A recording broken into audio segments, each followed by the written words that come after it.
Well, 45 years ago, on this day, thousands of students took a historic stand against an unjust education and government system in what we now know as the Soweto Student Uprising. June 16, 1976 will go down as the day in which the youth of this country demonstrated their power and influence and how they can change the course of history. Back then, young people didn't face racism and discrimination, but unemployment, poor quality of education were the order of the day as well. Fast forward to 2021, and almost half a century later, young people are still facing a barrage of challenges. Just a few days ago, unemployment figures by Stats SA painted a bleak picture about levels of joblessness among young people. Now, according to recent stats, unemployment among young people during the first quarter of 2021 was sitting at 46.3%. Well, for more on the plight of South Africa's young people and why this resource remains untapped, we're going to have a discussion with some people who actually do have the ear of people who matter in this country because of their close proximity to people who can take the decisions that matter. But we also have among our panelists people who may not have the ear of those in charge or those in power, but who have made their voices known, who have made their feelings known as they seek to help us all find solutions to this pandemic, as some young people called it today. This is the Watchdog.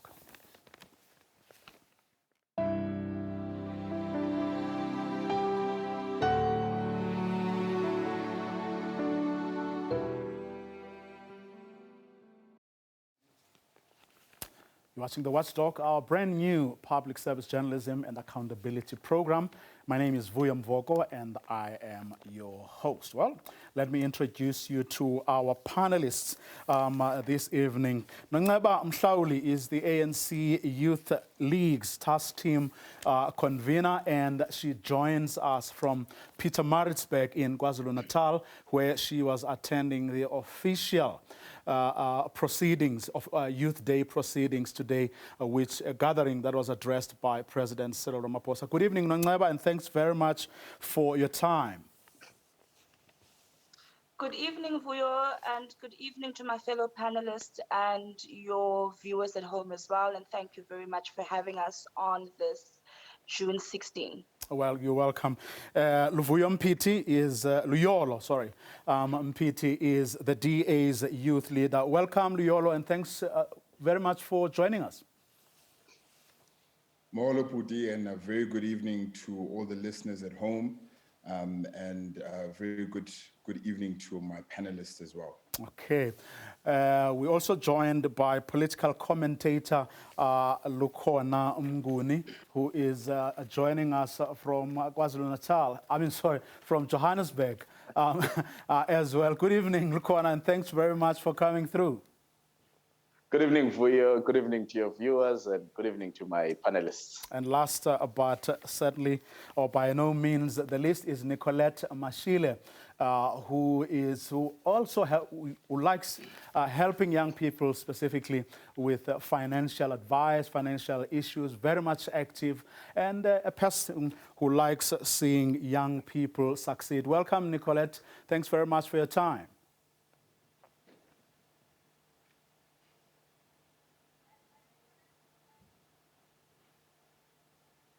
Okay, we seem to have problems with her audio. We'll get that fixed in a short while. Let me start with you, if I may, Nicolette Mashile, very succinctly, your understanding as the ANC Youth League of the reasons we have record high unemployment numbers in this country, especially among young people. So firstly, interestingly, when the president spoke earlier on today, he said that we are the generation that was born into democracy, which is correct. But we are also the generation that really is facing the triple pandemics. We're facing a triple pandemic. The one is COVID-19. The second pandemic that we're facing is gender-based violence, and youth unemployment is the third pandemic that we're facing. And what we said, in fact, as the Youth League, when we actually launched Youth Month on the 1st of June, we said that we actually believe that the perpetuation of specific policies that we have characterized as austerity measures or austerity sort of informed, decisions that our government takes, particularly the National Treasury, is actually some of the reasons that has hampered, youth empowerment and our inability to really arrest the forever increasing rate of youth unemployment. Beyond that, we've also said that the role of the private sector is also an important one, because for a very long time, we've really left the private sector unattended as a key role player in addressing issues of youth unemployment and youth empowerment. And we really do believe that for us to address this problem, it really has to be a whole of society approach with all stakeholders to come on board. But more than anything, we do believe that in terms of the policies that our government, and we say our government because on that day we marched to our government to say, but your policies actually leave young people worse off than they actually ought to be. So it's your policies, you, by your own admission. We'll get into who needs to do what to get us out of here. Luyolo Mpiti, why are we here? From where the DA's young people stand. Well, thank you so much, Vuyo. I think we are here as a generation that is the first generation to experience democracy, and majority of the young people now are the generation that really looked at our families, our parents, our grandparents, our caretakers with hope of what this democracy was going to be.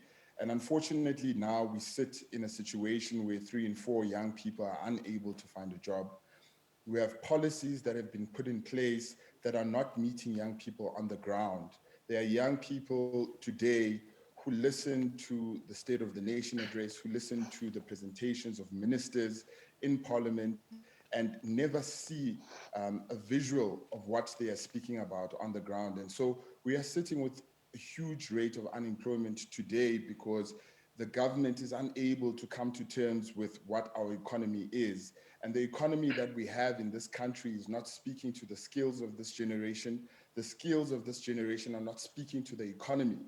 And so we find ourselves in a place where young people at this stage are receiving and getting skills that are not speaking to where we are going as a country.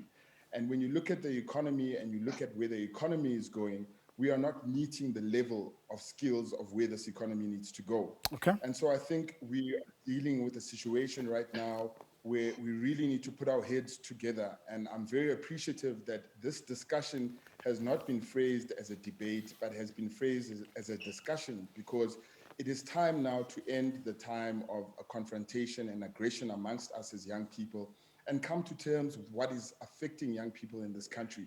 We need to put our heads together to solve this crisis that is facing young people right now. Okay. Nicolette, your thoughts? How did we get here? Sure. I do think we've got a very big issue in South Africa of not being very inclusive. So you've got a country that has, for instance, coming from, the financial services sector, you've got a country that has specific products, specific policies, and specific principles that don't necessarily speak to the youth of South Africa. I think one of the things that we really do need to address, firstly, is inclusion. And I mean, I was watching the president's address today, and I was just sitting here thinking, already in itself, it does not include a majority of the youth of South Africa. So you sit with that problem where you want to have the conversation. We want it to be a collaborative effort, but at the same time, we've got little groups of youth in this country that have their own ideas and own approaches in which they're trying to address the situation, but ultimately most of us don't actually come together on the simple things that we want. Yes, we may chant that we have a huge problem with poverty, we've got a huge problem with unemployment, we've got a huge problem with the economy in South Africa, but what is it that we want? Who is representing us at the top so that we can start getting that inclusion? I think for me, that's where we need to start. As the youth of South Africa, whether we are in different camps, we should ultimately have one main goal, and that is to be included in every single thing that happens in this country so that we all speak from one voice. Lukanamgune, how did we get here? Well, Vuyo, we got here because of a multiplicity of issues. One is a poor leadership that has not been able to have a long-term vision that is compelling for young people in the country.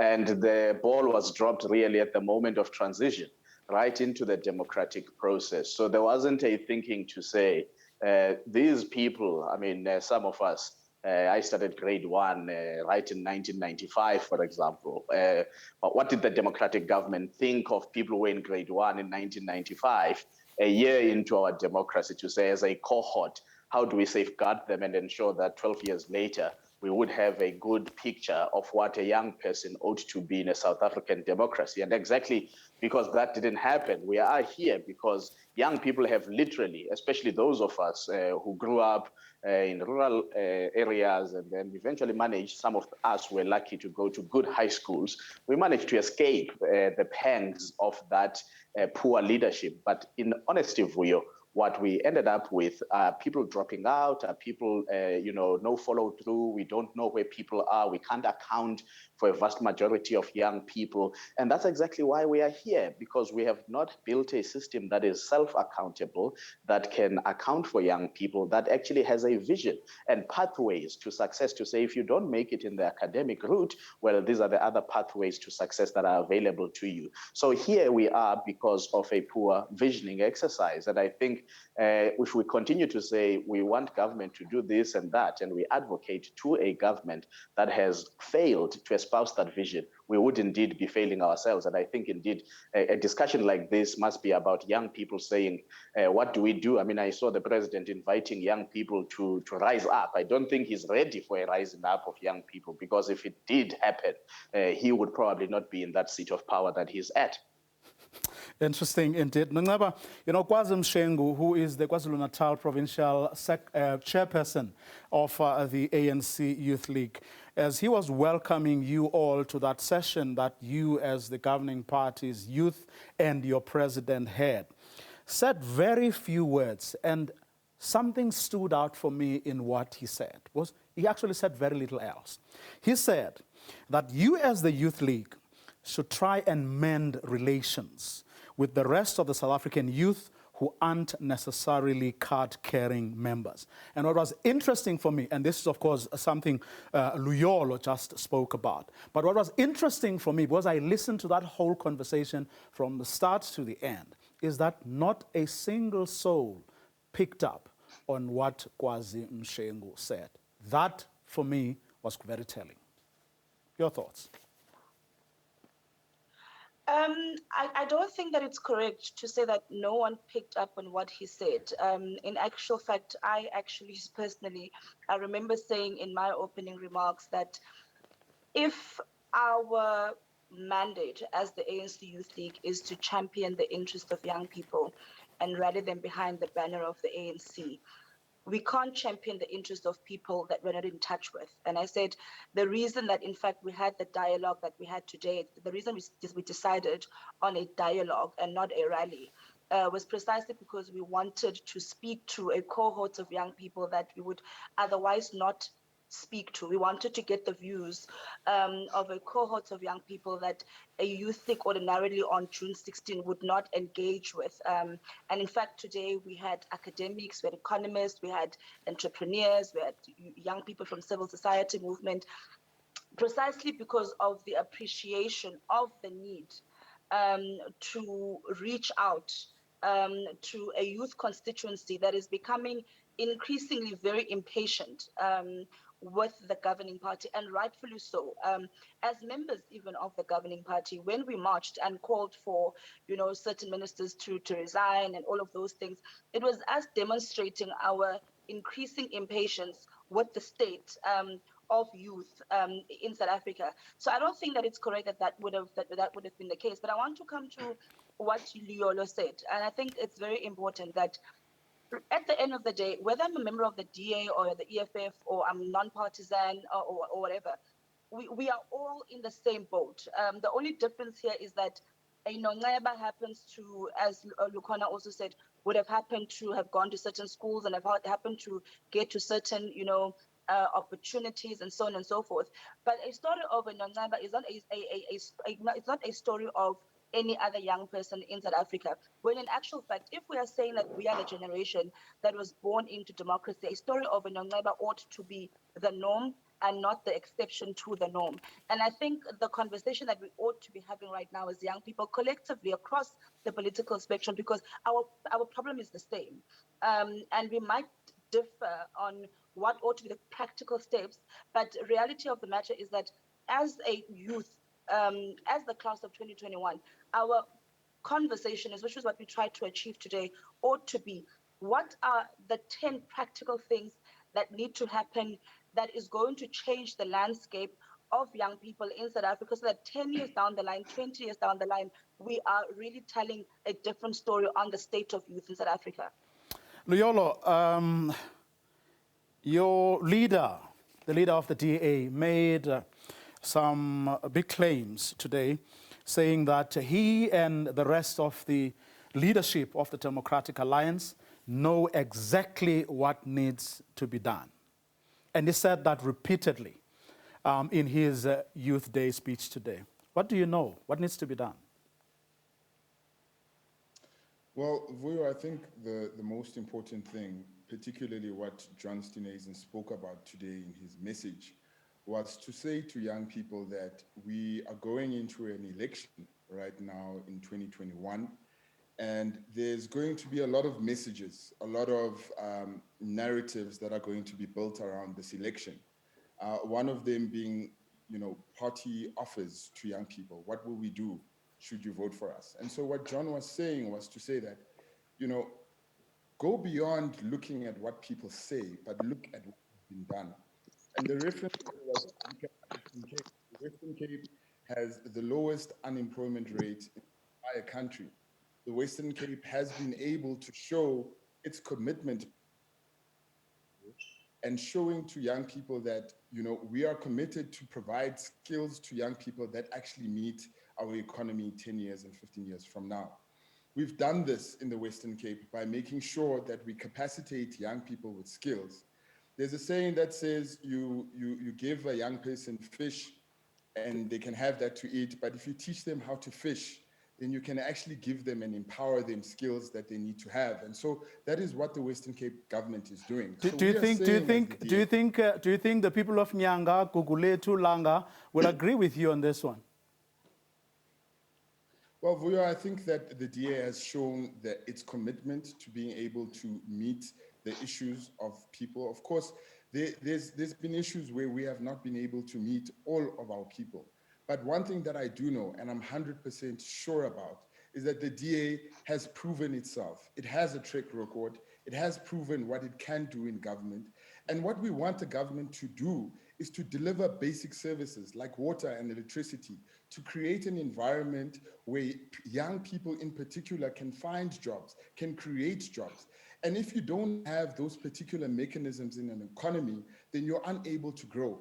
And the proof is in the pudding, because if indeed the DA was failing where it has shown its government, we would not be the #1 municipality in the country in terms of the municipality of Midvaal, in terms of how we govern.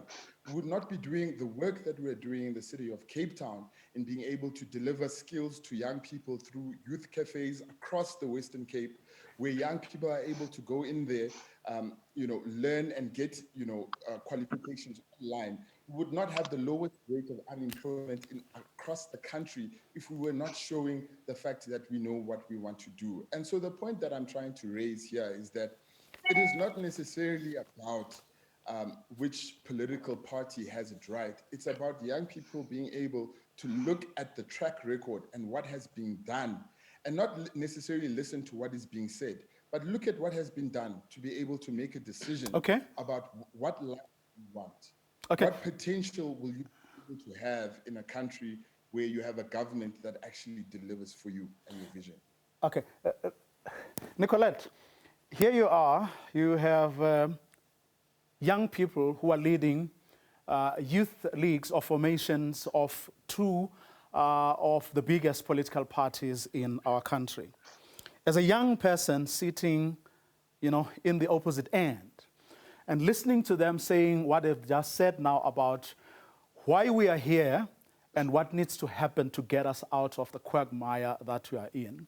As someone who, say, belongs to neither or aren't even interested in belonging to any one of them, are you convinced that the young people who are leading these structures that are close to power have what it takes to actually lead the rest of the youth of this country in a recognizable direction that doesn't focus so much on what their political parties are about or what the political parties want them to say? Do you feel convinced? I mean, in their personal capacity, they probably do. I think a leader can come out of any type of person that we've got. But I think at the end of the day, and I think it's what Mngeba made a point to, we've got to have those 10 practical things that we're putting on the table that the entire youth of South Africa is going to agree that this is how we want to be led and how we want to be taken forward. For instance, you asked a very, very pertinent question to say, would the youth of Inyanga Gugule to agree with how the DA is leading a province like the Western Cape? And I can assure you that there are youth that are sitting there saying, we're not even seeing the changes that are happening. We're not seeing all the impact of these youth cafes that he's speaking about. So I think at the end of the day, the question is not necessarily about whether or not we've got the right youth leadership. I think we do. I think in their personal capacities, they definitely have the characteristic, the traits, the qualification to be able to take us forward. However, do they really know what the youth of South Africa wants? Because I think sometimes we work in a very, and by the way, this is coming from somebody who is a young person in South Africa that's sitting here and has had several conversations with leadership about a simple thing. Let's just put it on the table. I've had a conversation numerous times about financial inclusion, about having financial education from primary level to high school to tertiary level. It is sad to see that children who are perhaps maybe in their third year of university do not understand credit facilities, do not understand what a credit score is, don't understand what a budget is.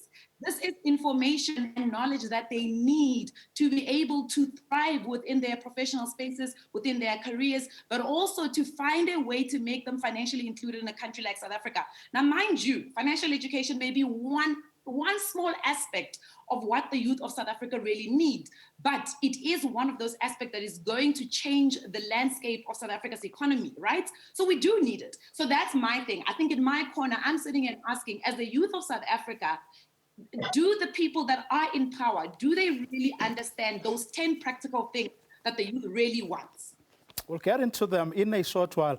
Lukhona, months ago when you were interviewed by a parliamentary committee for a position on the NYDA board, these issues, came up, quite sharply, and you spoke very passionately about a lot of them. But,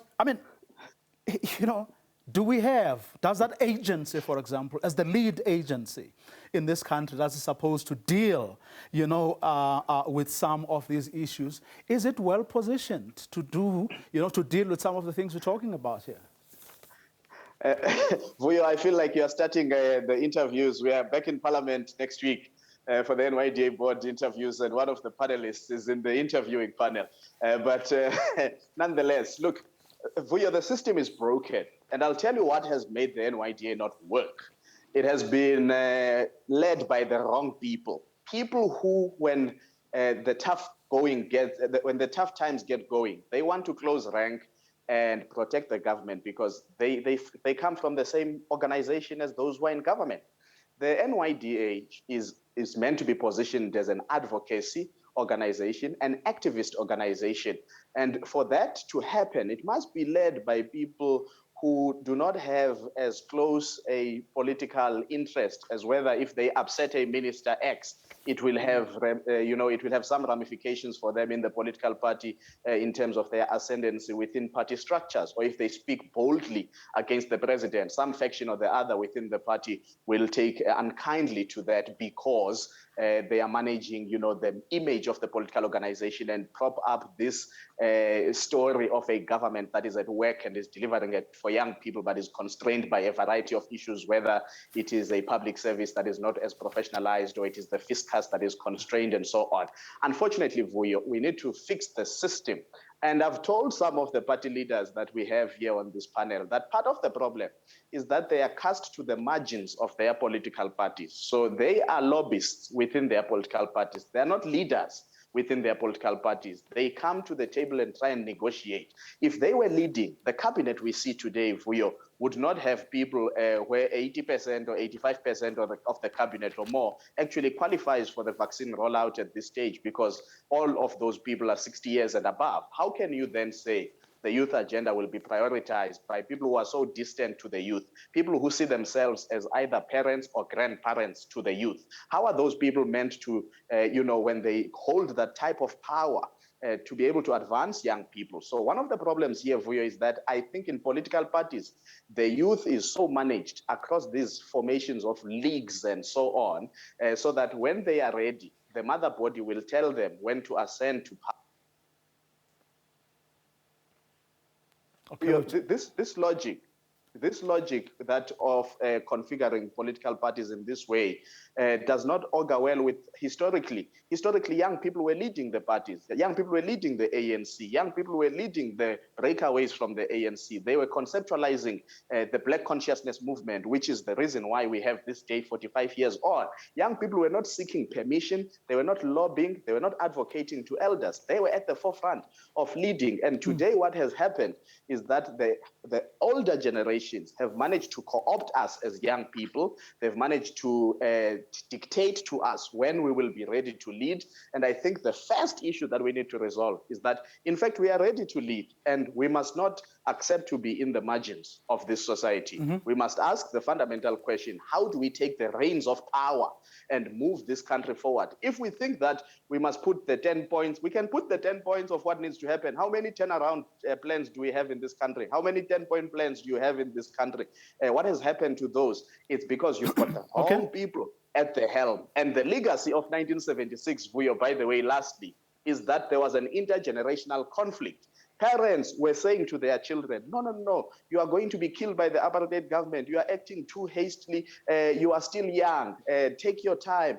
Bide your time. And young people said, you know what? If our parents think that we are going to listen to them, we will never achieve this breakthrough in our liberation. And they went ahead without the blessing of their parents in some instances. Okay, I'm going to ask you all to hold your thoughts. I can see Nicolette is dying to say something. She has been nodding. And I can see Nongeba also wants to respond directly to some of the issues that you are raising. Look, I'm going to take a quick ad break. This conversation continues right after this.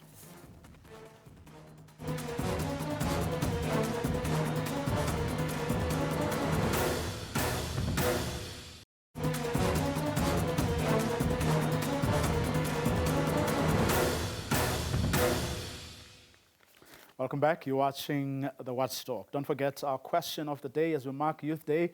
The question we're asking is the plight of SA youth. Why do young people remain an untapped resource? Send us your comments and what you think of this discussion to @TheWatchdogSABC on Twitter. Nongeba, let me come back to you. You heard Lukhona Mnguni's analysis or assessment and what he attributes the current situation you're all finding yourselves in to. Your thoughts? I don't necessarily agree with everything that Lukhona has said. I think that one, the attempt to vilify politically active young people in key institutions in government, I think I've always had a problem with, because I myself, in fact, has fallen victim to that when I had applied for the NYDA last year. The same process that Lukhona was referring to, and I was called greedy, and that because I've got political sort of connections, I would therefore make it to the board. And Can I chip in there quickly? Narrative because Can I chip in there quickly? I remember one of your own comrades this afternoon actually raised that point, saying people who enjoy proximity to real power often talk less or hardly speak truth to power. And as a result, the agenda of young people, doesn't get advanced. There in that gathering where you're chairing, yeah. Yes, and I want to come to that point because I don't think that is true. And let me first finish my first point to say it's incorrect to want to say that because a non-neighbor would, work in the presidency, therefore she can't serve on boards, she can't serve on councils and all of those things. It's discriminatory in nature, one. Two, I also find that it's a way of trying to silence those of us who would have made a choice to be politically active.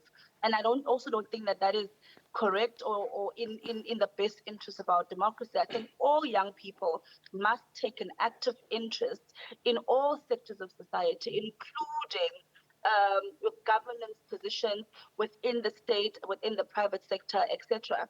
True, the allegation that because we are, seen as close to certain people, we would therefore be less radical. I also don't think it's correct. We were on the streets for the past 2 years as young people marching through our mother body to say nothing about us without us. We were at the forefront of a campaign that said that our organization cannot be led by people who are not members of the youth league, who are not youth, and that they cannot determine the affairs of young people. And that's why today, and it's because of those struggles of those young people that you actually today have a task team that is led by youth.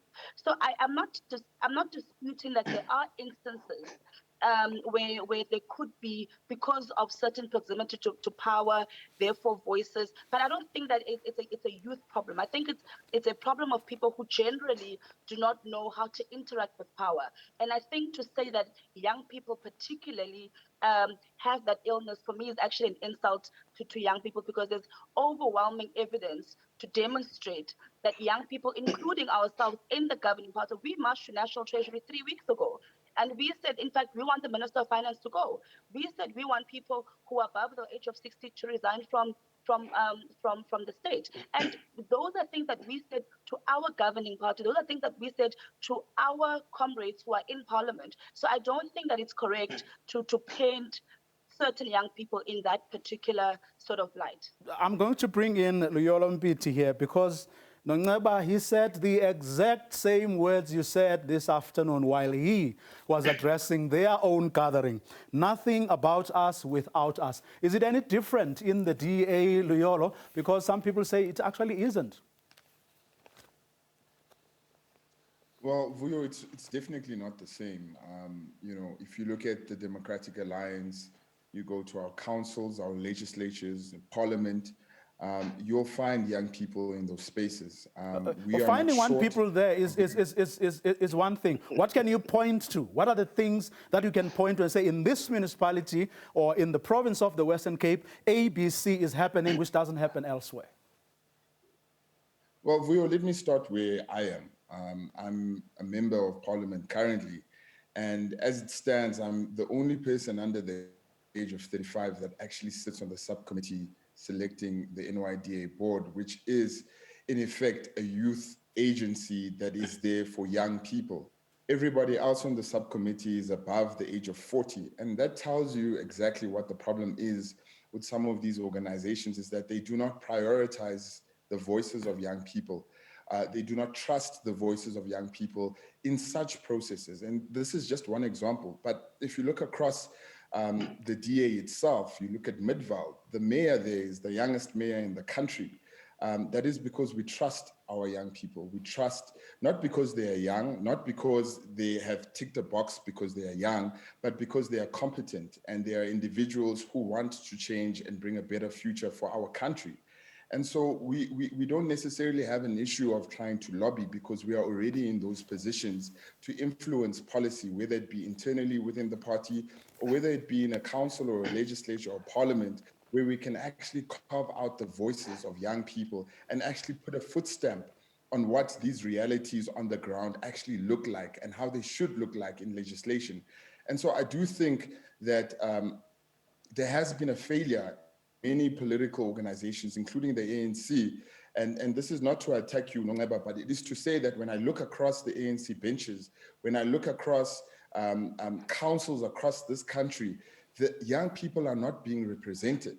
And that shows that there has not been an intrinsic, deliberate effort to make sure that the voices of young people are being seen and are being heard, but are actually shaping the policy positions and ideas that we want our country to look like. And so I do think, holistically speaking, there's much more work that needs to be done without discounting the fact that there are young people in civil society, in the private sector, who are doing the work of really growing youth voices in different spaces.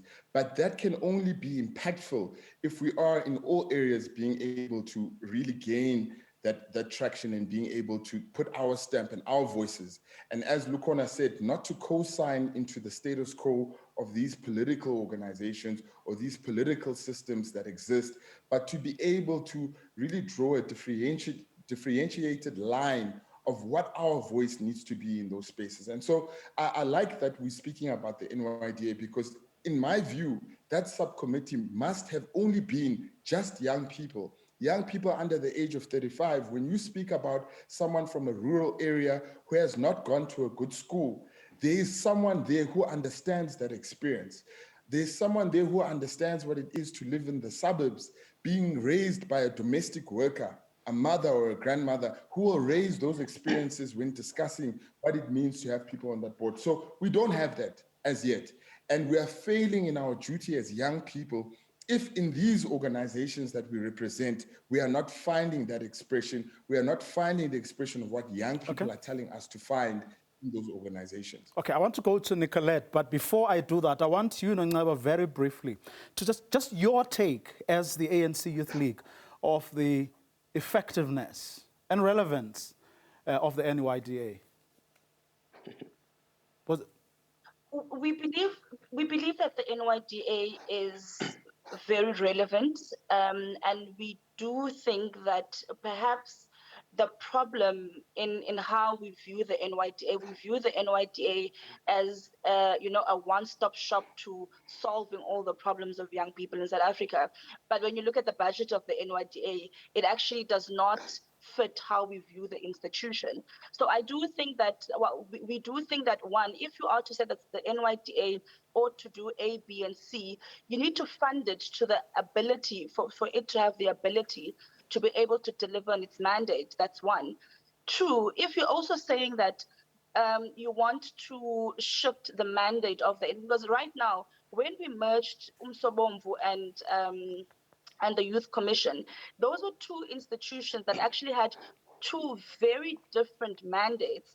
But in the NYDA and how it functions, it actually sort of looks like an extension of the Umsobomvu Youth Fund, where the operations of the NYDA are more focused on supporting young entrepreneurs and forgetting the advocacy part of the work that was done by the Youth Commission, forgetting the policy work that was done by the Youth Commission. And maybe we need to relook at, when we formed this thing, what was our intention? And if our intention was for it to do both, to do what both those two organizations has done, is it really doing that? And are we funding it to the extent that it actually can achieve that?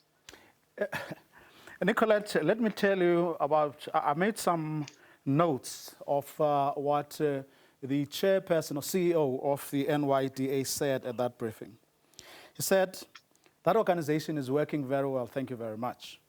Then he also said that there's a component of a youth service that they believe should focus on things like nation building, social cohesion, and all of that stuff. And then he said the EPWP, Extended Public Works programs, take about 20% of the budget. And then he lashed out at NGOs saying they are creating jobs that are irrelevant, and so on and so on and so on. And he then came up with the language that said has to be, look into, and all of that stuff. But in a nutshell, I couldn't get to hear from him, one, what it was that was wrong with how the NYDA is working currently? And then two, what he thinks need to be done, not tomorrow, but like yesterday, given the crisis that everybody agrees we are in right now. What do you think needs to happen here?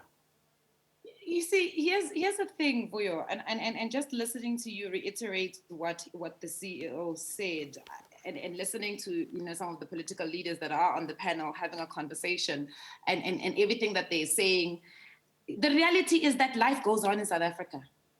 I enjoy not having any political affiliation. And sometimes I deliberately become apathetic to what's happening in the political sphere in South Africa, simply because if I had to zoom in on that, I am going to get frustrated on a day-to-day. We are young people in this country. We are entrepreneurs. We are employees. We are working on a daily basis to try and get from today to tomorrow. So leadership, policy, they are fighting things that on a practical day-to-day, as Nicolette, as a young person who's fighting invoices that are not being paid, who's fighting getting a horrible interest rate from the bank simply because I'm a female and I'm Black. These are the issues. I'm fighting unemployment. I'm fighting potentially losing my job. These are the issues that are on the ground. So when we listen to these CEOs, especially of an agency like the NYDA, have those kind of declarations being made, and we simply sit there and say, system, just for me to put in an application to the NYDA to be able to get some type of support, because they say, of course, their support is not always monetary. There are various ways in which they give you access to resources to be able to assist you. I'm now talking about an experience of somebody that was intimately close to me who tried to get support from the NYDA. It took so long. Now you're sitting in a country where the youth is unemployed. This is now youth that are graduates, many graduates who have a whole list of specialities. Yet we sit with an agency of government that is supposed to assist the youth, but just simply the processes within that agency are problematic for the youth to be able to do certain things. So as I say, for me, I listen and I hear, and I'm sitting here and I'm like, okay, tomorrow I need to wake up and go to work. I need to be able to have money. I need to be able to pay my employees. My invoices are not paid. So there's a lot of stuff that are happening in the country that affect young people on a daily basis, that we actually sit in a corner and we're like, we don't have the space. We don't have the luxury to deal with what's happening politically. Yes, we do understand why it needs to happen. And we appreciate those who are at the forefront and are pushing. But ultimately, Vuyo, we need to start seeing change in a practical way for us as young South Africans.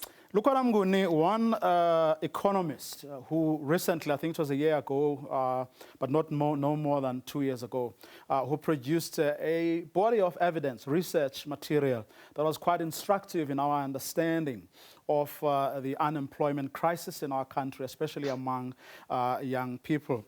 Tabiseng said something or asked something there, to Nangeba and her colleague, saying, what are you? They said, the youth of 76 were prepared to sacrifice their lives and their future to correct the wrongs of the time. He said, today's youth needs to answer the question, what are you prepared to sacrifice to deal with the unemployment and other crises that we're facing as a country today? Are you able to answer that question? Oh, with ease, Vuyo. That is an easy question. I mean, what are we able to sacrifice? I mean, at some point, I could have become a mining engineer in this country in one of the best companies in the coal sector. I sort of walked away from that because I wanted to be involved in the business of building this country, sacrificed 3 years there, and took on a different trajectory, changed careers, incurred debt from my BESA.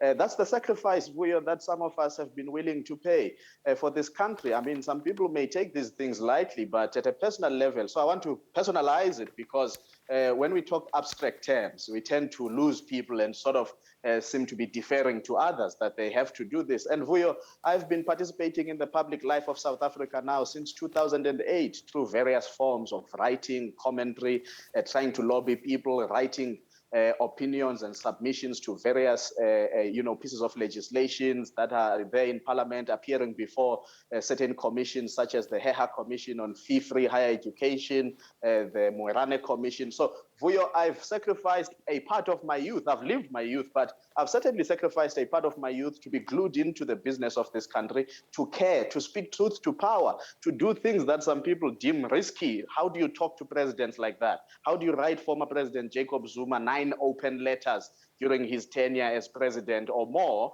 How do you talk to the current president like this? I've annoyed a lot of people, Vuyo, and you are aware on how I've tried to hold the current president, Ramaphosa, accountable when the media, when a lot of people have been trying to give him a free pass. And I've been standing since 2018 with a few voices of young people frustrated at how old people are doing an injustice to this country by not holding power accountable. So, Vuyo, these are the things we are willing to sacrifice, and we will continue to sacrifice those because it is important that we do so.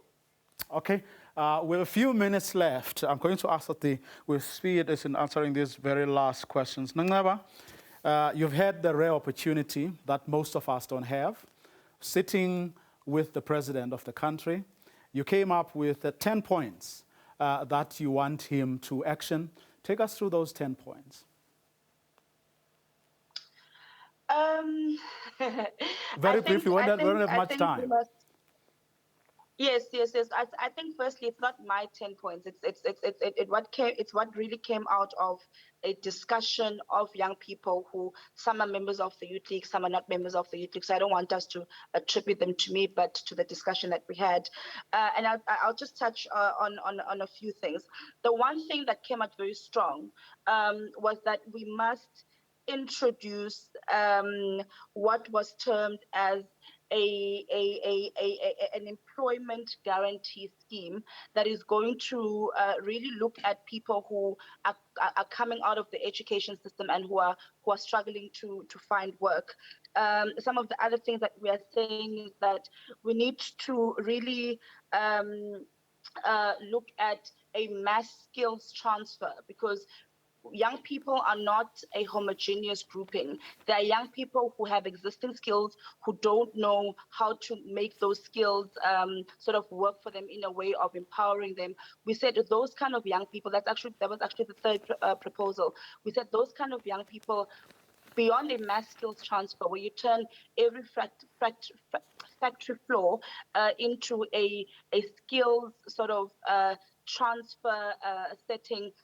You must also, those who have existing skills like bricklaying, you must have a mass accreditation of those existing skills to ensure that that young people are able to use the existing skills to make a living. Okay, I'm going to ask you to stop right there in the interest of time. Okay.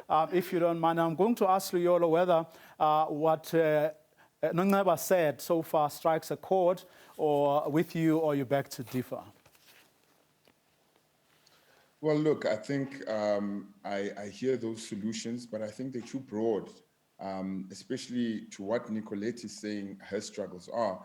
We need to know what exactly is going to be done tomorrow to alleviate the youth development and youth unemployment crisis. And so as the DA, we have 4 key things that I'll really quickly run through. We want to lower data costs. The promise of lowering data costs in this country has been going on for many years. We know that we are relying on the internet, particularly as young people, to look and search for jobs. Data is too expensive.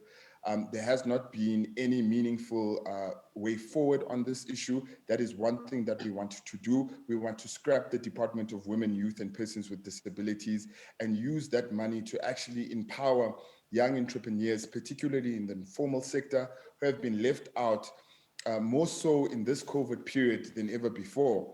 And so we are saying that instead of having a women, youth, persons with disabilities department, which is actually doing nothing for young people, but spending 70% of that budget on salaries, we can actually do much more to empower young people and advocate for them.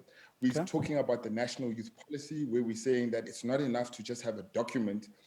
We need this document to have financial commitments. So when we talk about the mental health crisis for young people in this country, what are the financial commitments that have been put in place to alleviate this pressure that young people are facing? We need more bursaries, we need more learnerships, we need to invest in education, we need to look at curriculum change, and make sure that we do more in that sector. Nicolette, your final thoughts? I think my final thoughts for you is support SMMEs. In as much as I was listening to Lukona speak about some of the sacrifices that he's had to make, to be at the forefront of really fighting and building this great nation that we live in, we've also have had to make those sacrifices to go into entrepreneurship, not for ourselves, but to be the service of our people in a way to try and create jobs. So let's support SMMEs. Let's get government. Let's get the youth that is at the forefront to really champion the conversation around entrepreneurship in South Africa, but also at the same time, let's have those policies change the financial inclusion status in our country. So I think that's ultimately where I am and what really I want to fight for. But of course, again, with everything that Loyola said, I'm agreeing with. We've got to have things that are going to change tomorrow, not things that are just abstract theories and they sound great on paper and they sound great when they're being put out into the public space. But they must say to us, data costs are going to fall tomorrow. I promise you, you're going to see a big change in South Africa from that small part of South Africa, but you will see a change. Lukwana, you have a Skananda.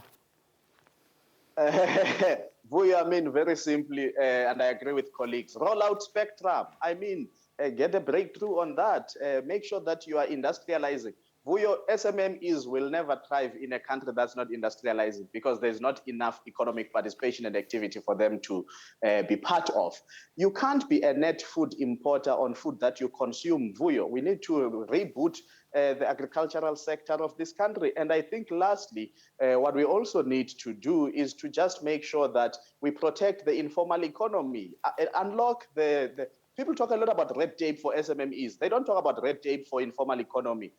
Find creative ways of revenue collection. Why must you need a permit to sell and make an honest living on the street lights when other people are committing a crime? Encourage people to have an honest living by alleviating the burden of the red tape within the informal economy. The rest will plug in once you, I think, have these fundamentals in place, because then you'll know what you are educating people towards when you are industrializing and you've developed a niche industrial activity.